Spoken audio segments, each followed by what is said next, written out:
Hello, this is Christoph with Kaiserworks presenting Fraser House. We're looking right now at the survey, the much awaited or long awaited survey.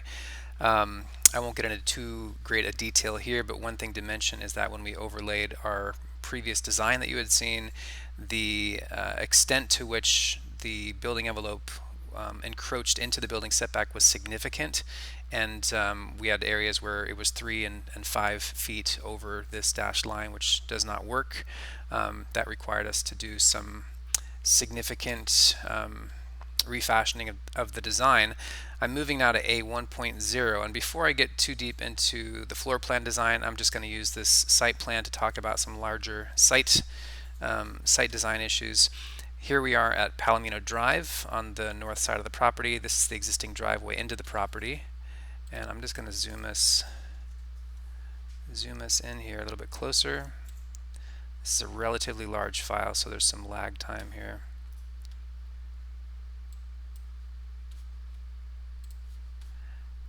There we go. So here we have an automated gate that's approximately just under 16 feet wide. This is your existing concrete driveway, and then from this point forward, this is the existing terminus of that drive, and then you come across on this decomposed granite driveway. At this location here, this line is the existing block wall. That's a short block wall that is existing on your property, and we're using that as the break point in a otherwise continuous wall that comes across the north edge of the property that's bounded on both sides by a hedge. And so the idea would be that anything that's above 36 inches that would reside between these two hedges would be obscured visually by the hedges.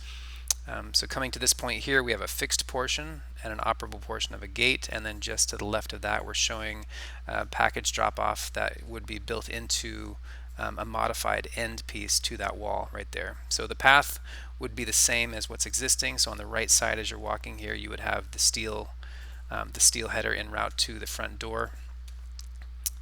And I'm going to zoom us out and a little bit further up to the south side of the site. And the only thing I'll mention here is we've refashioned the way the pickleball court resides. Previously we had a very kind of prescriptive orchard, and what we're doing now instead is selective tree placement that creates a density at the south end of the property that really is about obscuring view to the pickleball court. So this is something, it's a bit of a discovery. You go out to the pickleball court, and once you're there, you see above the treetops to Camelback Mountain, but it's not something that you have line of sight to from the house. We also have a fire pit here that is on axis with a north-south oriented deck, which I think is going to be a really beautiful promenade as you're walking from the main public area of your house out to the pool, and then also to the guest quarters on the south end of the site. So with that, I'm going to go to our next slide, which is a zoom in of the plan, and I'll spend the main part of what I'm doing here in this video on this slide. Different from what we had previous. If you recall, you would come in the front door previously per the last design. You'd make a right-hand turn walking through the office, and then we had a somewhat forced, what I'll call a knuckle or a hinge point to the remaining part of the house, and we wanted to do that in an effort to preserve, if you recall, visibility from the office out. And we've made some, I think, dramatic but also very good design changes that really simplify the design and yield what is a very rectilinear court and a very strong, I think, geometric gesture for the heart of the project, which becomes this court that has the grass in the center and the pool just beyond, and then just beyond that to the south we have this deck, which really becomes the center of focus. This entire private outdoor space becomes the extension of both this living area and your existing living area off of the main house. And to address this issue with having an outdoor connection for the office, I think what we've done here is really an effort. We were kind of fighting on a number of different fronts. We wanted to preserve privacy in the office, but it was as well the thoroughfare for the house. And by shifting that thoroughfare to be on axis with the front door of the house, we feel it makes for a more dramatic entry of the house, and it also creates a natural zoning of the house. So we have everything, if you were to turn left, is your existing house, the primary house, and everything forward from this point is essentially, or can be, the guest quarters of the house, and the interstitial zone between those two takes the form of this outdoor yoga deck and this gym and garage space, which these are naturally a type of program which serves this well. I mean, if you're going to have a connector that allows there to be a private realm separated from another private realm, these sorts of program, I think, do an excellent job of sort of mediating that relationship. So again, back down to the office here. The pivot door, which is currently being fabricated at Jose's shop, this will be still installed at the same location. If that door is open, you're looking all the way through to this glass and the desert beyond. And then we're proposing simply taking the existing stacking sliders and flipping the stack so that this would be the first operable portion, and you'd be able to walk out onto a deck. This is also an extension of this gym space, so if you're working out of the gym, you can walk out and have access to this deck when the weather's nice to be able to do yoga out there. And for the other 99% of the time, it is simply a quiet garden that this office looks out onto.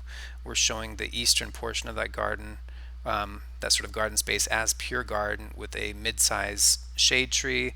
We have the option of a water feature, which I think would do a lot from a sound standpoint. If you can imagine Saturday morning, you're working out of the gym, the door is open or the window's open, you can hear that trickle, or likewise on any day that you're working in the office, to be able to open that up and to have that sound reverberate not just into this office space but down into the rest of the house. We think that would be something that would just, again, affect the senses like rosemary does, affect the smell. Adding to that with the sound of trickling water is something that creates a sense of place and is also just a soothing, very kind of soothing effect.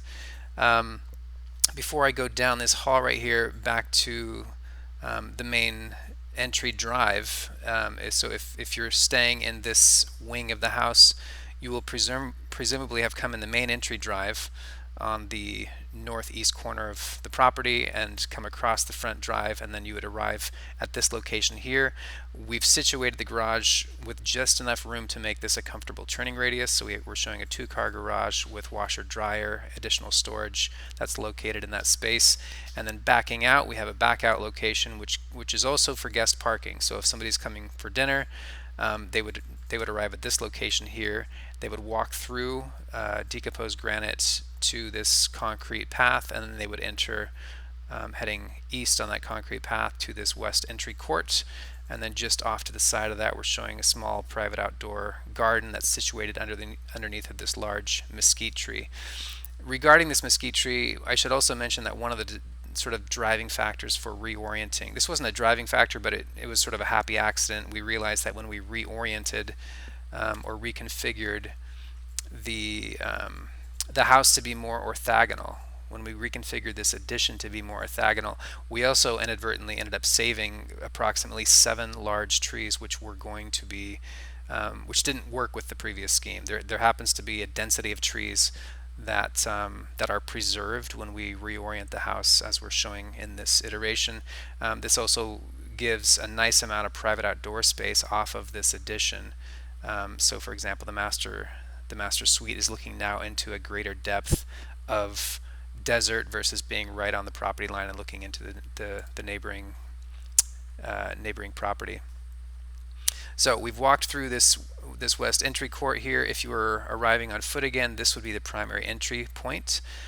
Directly to the north of that, or to your left, we're showing a sliding glass door right here. So this sliding glass partition could be moved to the south, and if you do that and then open the front door, you have got a very nice expansive open air.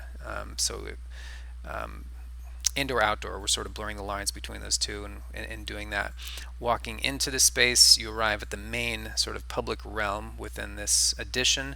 That is the kitchen, dining, and living area.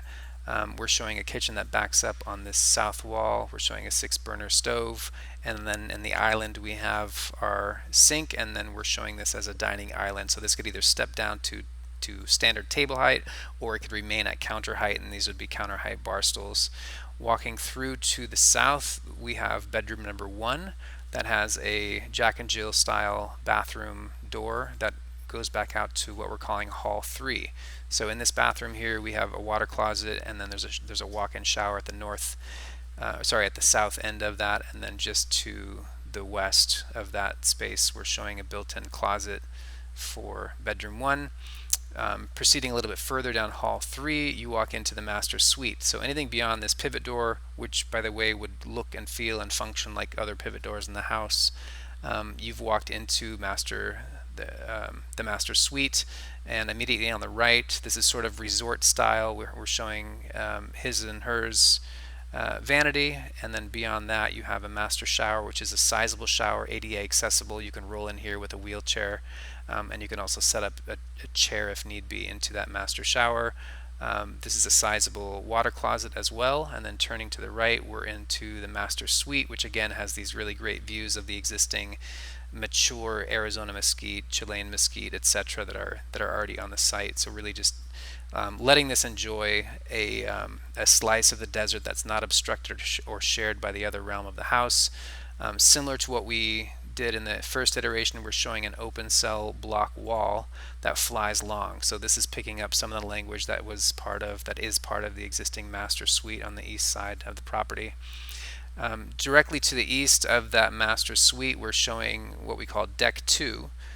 If we were to come to value engineering, we think we could slice off everything that is south or above this line off, and deck 2 could be a phase 2 kind of thing, but we think this really plays beautifully. So if you can imagine being in the main living space of the house, coming out the sliding door, walking to the edge of the concrete, and then from this point forward you would transition onto a wood or Trex deck material. We're proposing that the overhang, which runs along the south edge of the house, would actually turn the corner. That's what this dashed line is here. So you would be undercover as you're heading south in this case. At this point, you'd be passing by the pool. You're undercover, and again, while this shade structure does not go over the pool, anytime past 2 p.m. you're casting a shadow onto the pool. So for the hottest part of the day, you're going to get a longer and longer shower across that west portion of the pool. And that would be our preference for providing shade for the pool area, and we look forward to your thoughts on that.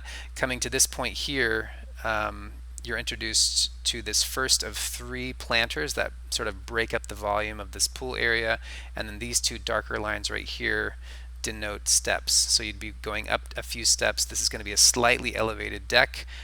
This is the sort of private dining area for the house that looks back onto the pool, back onto the grass, back onto the house. And again, from this elevated view situated underneath of these 2 existing trees, again, we're trying to work with existing mature landscape as much as possible. From that shaded vantage point, you're looking across your house and again up to Camelback Mountain, which we feel is going to be a beautiful and dramatic vantage point. Also a great place to host dinners. If you're having people over, they can sit here and they are experiencing the best of this property. They're seeing the house as a whole, they're seeing the pool in front of it as a reflecting surface, and then beyond that is Camelback Mountain in the distance. So we look forward to your thoughts on this. Thank you.